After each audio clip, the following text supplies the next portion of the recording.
A man worked as a stable hand on a large farm. His job was simple but important. Every evening he tied the horses securely to wooden posts so they wouldn't run away.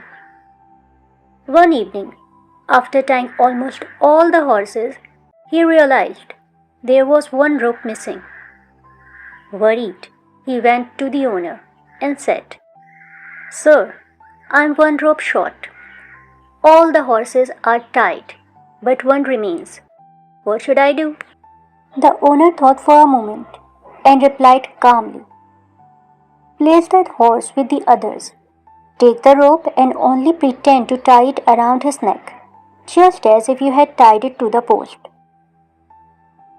The stable hand looked confused. "But sir, if I don't really tie him, won't he run away?" The owner smiled and answered, "No, he won't run."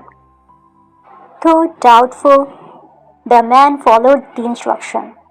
He placed the horse among the others, gently wrapped the rope around his neck, and acted as if he had tied it to the post.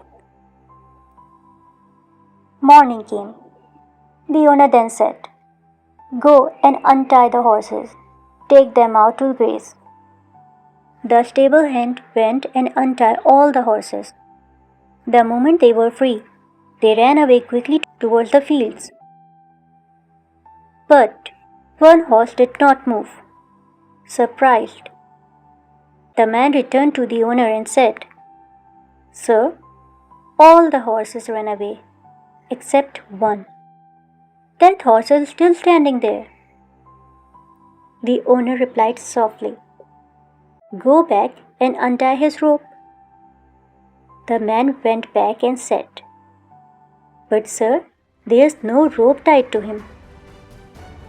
The owner smiled and said, "Exactly. The rope was never real. It was only in his mind." Sometimes we are not truly bound, but by watching others fail, we assume the same will happen to us. Life gives us chances, yet our vision becomes too short to see them. We don't move forward, not because we can't, but because we never try. Many people remain trapped not because they are truly bound, but because they believe they are.